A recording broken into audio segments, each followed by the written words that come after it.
अपने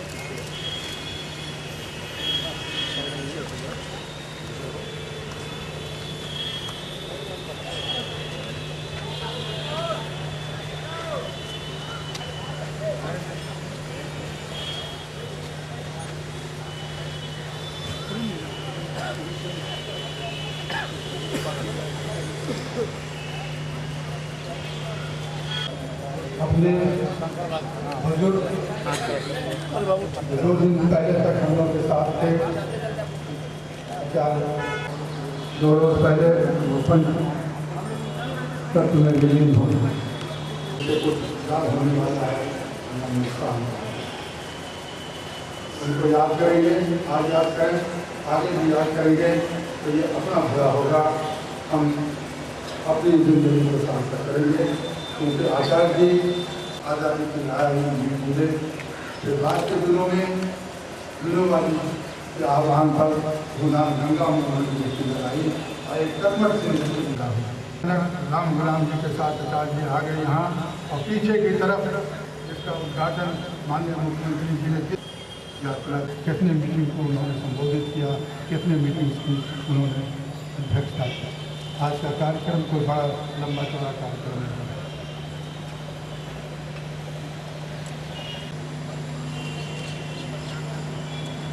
अभी जैसा कि आप लोगों को बताया गया कि सर्वधर्म प्रार्थना यहाँ है, सर्वधर्म से प्रार्थना करने वाले लोग यहाँ हैं।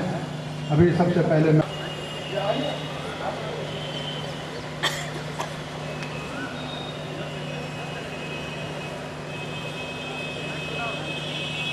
आचार्य रमेश्वर का वचन भाई उनके लिए कहता है कि मांस और लहू परमेश्वर के राज के अधिकारी नहीं हो सकते। और जब ये नाशवान अविनाश को पहन लेगा और ये मरणहार अमरता को पहन लेगा, तो वचन जो लिखा है पूरा हो जाएगा कि जय ने मृत्यु को निकल लिया। ये मृत्यु तेरी जय कहाँ रही? ये मृत्यु तेरा डर रहो और प्रभु के काम में सदा आगे बढ़ते जाओ, क्योंकि ये जानते हो कि प्रभु में तुम्हारा परिश्रम व्यर्थ नहीं है। मेरे अजीजों, परमेश्वर का वचन बताता है कि आचार्य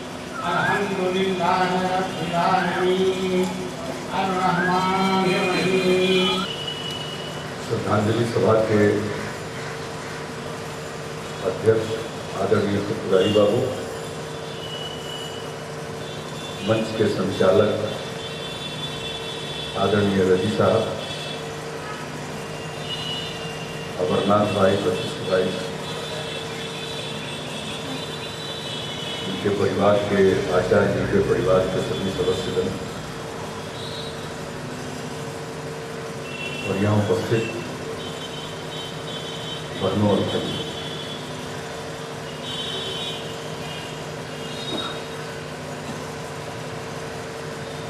मृत्यु सत्य है, हर व्यक्ति को जाना है। आचार्य जी भी इस दुनिया को छोड़कर चले गए।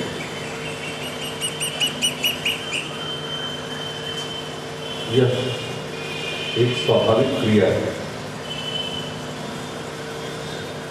और 98 वर्ष की आयु प्राप्त करने के बाद वे दुनिया से गए और जीवन के अंतिम समय में शारीरिक रूप से वे कष्ट में भी थे। 1 साल पहले तक वो बिल्कुल सामान्य गतिविधियों में सक्रिय रहते। 2 साल पहले जब उनसे मुलाकात हुई तो मुझको कभी कभी बहुत ही आश्चर्य होता था, इस आयु में भी इतनी सक्रियता है और बिल्कुल सजग रहता है। वह भी एक खास बात है, इस आयु में भी इतनी सक्रियता है और बिल्कुल सजग रहता है। वह भी एक खास बात है। अभी पिछले दिनों उनके जयंती के अवसर पर एक कार्यक्रम हुआ था जिसमें वो स्वयं मौजूद थे और उस कार्यक्रम में मुझको भी शामिल होने का सौभाग्य प्राप्त हुआ था। हम सब देख रहे थे कि वे बोलना चाहते थे लेकिन बीच में अटक जाते थे। लेकिन जो उससे भी ज्यादा खास बात थी कि अटकने के बाद फिर जब वो शुरू करते थे तो दोनों में तारतम्य होता था। जहां से वो बात छोड़ते थे वहीं से वे आगे शुरू करते थे और इस प्रकार से वो कुछ देर अपनी बात रखते रहे, इतिहास की बातें करते रहे।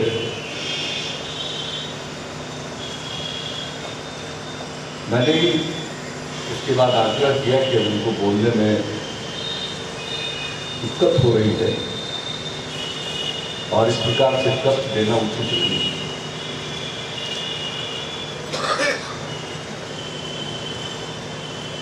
उसके बाद तो जब फ्रैक्चर हो गया तब तो उनका कष्ट बढ़ा।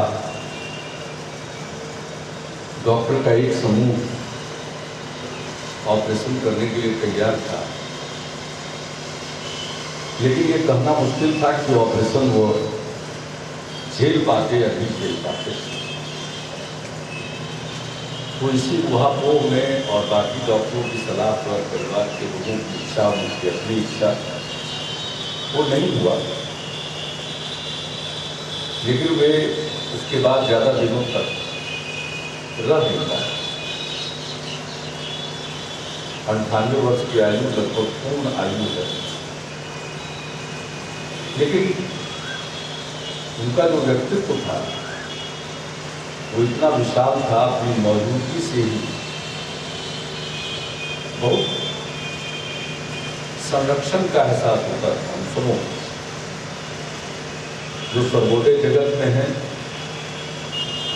रचनात्मक कार्यों में लगे हैं, उनके लिए भी, और जो जीपी आंदोलन से जुड़े हुए थे उनके लिए। न जाने कितने लोगों को उन्होंने प्रेरित किया होगा। उनका व्यक्तित्व भी बहुआयामी था।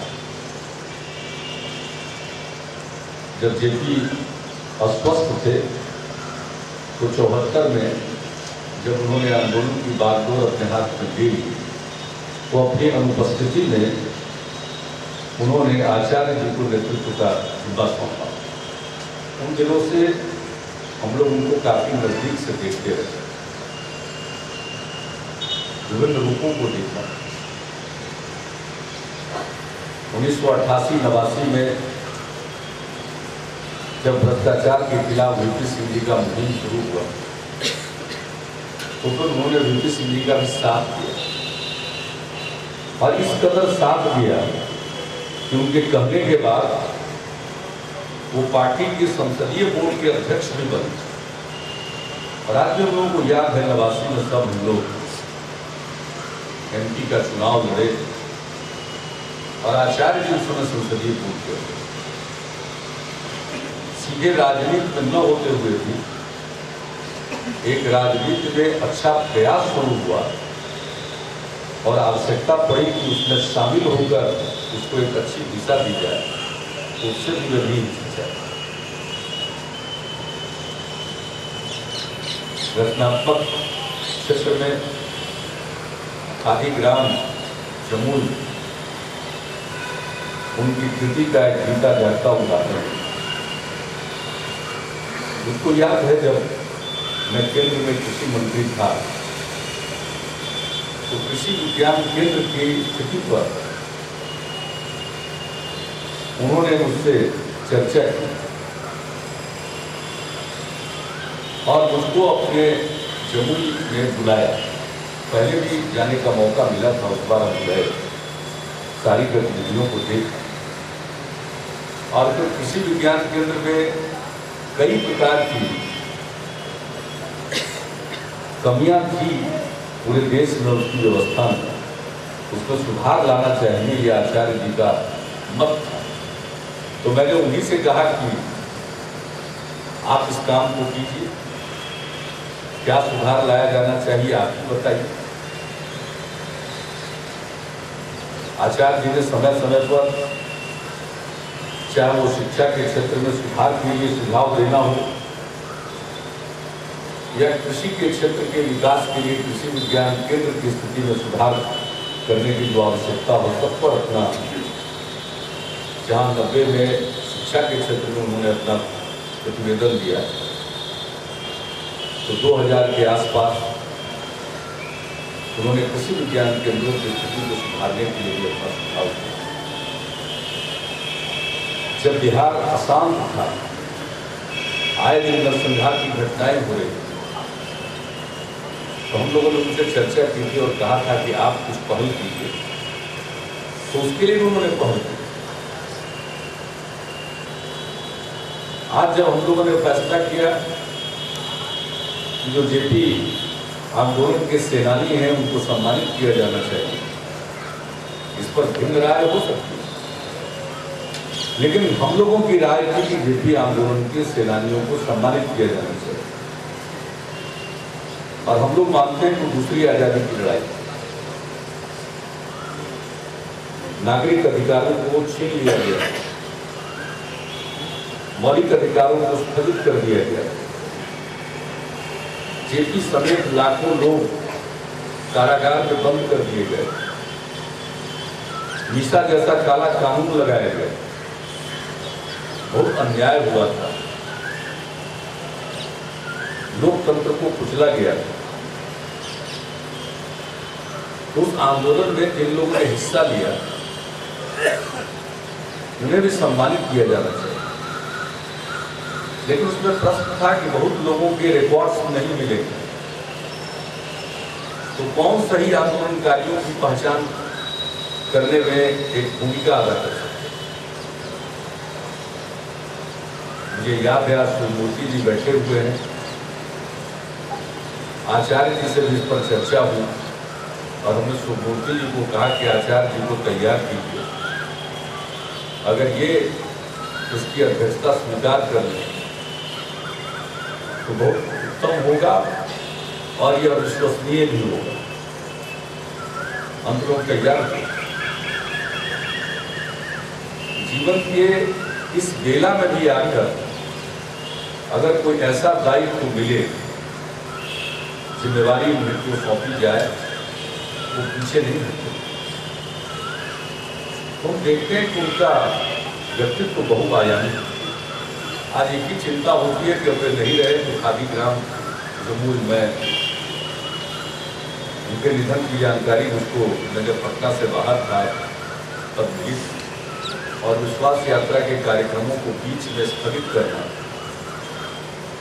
संभव नहीं था, क्योंकि सारी तैयारी हो जाती है और फिर उसमें बहुत ज़्यादा कठिनाइयाँ सिद्ध हुई।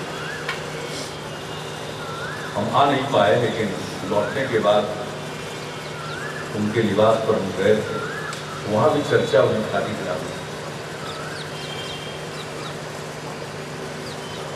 अभी अमरनाथ भाई कह रहे थे कि उनके प्रति सच्ची श्रद्धांजलि होगी कि हम संपूर्ण क्रांति के लक्ष्यों को प्राप्त करें। वो तो एक बहुत बड़ा लक्ष्य है, सबको अपने ढंग से उसके लिए प्रयत्न करना चाहिए। लेकिन मैं अमरनाथ भाई से कहूँगा कि भाई ये खादी ग्राम जो एक उनका रचनात्मक प्रयोग था, उसको फिर से संभाल लेना जरूरी है।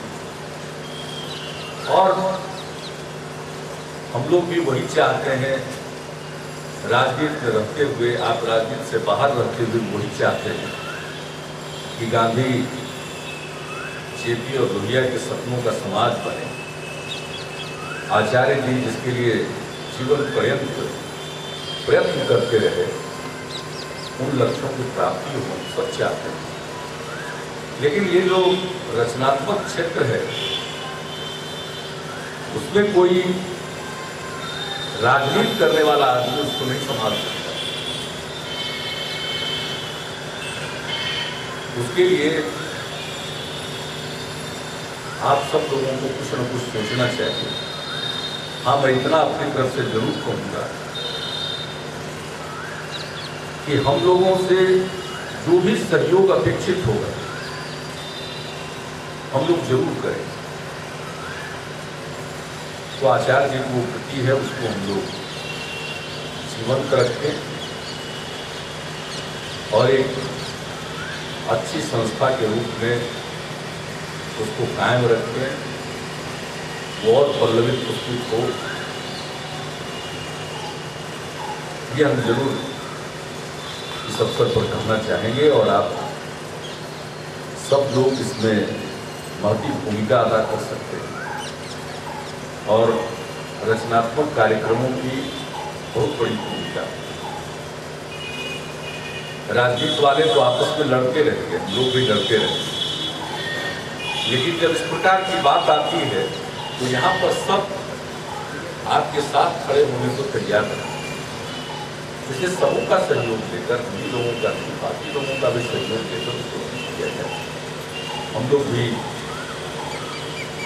उसमें अपनी भूमिका निभाने के लिए तैयार है, सहयोग की भूमिका निभाने के लिए तैयार करना तो आप लोगों को पड़ेगा।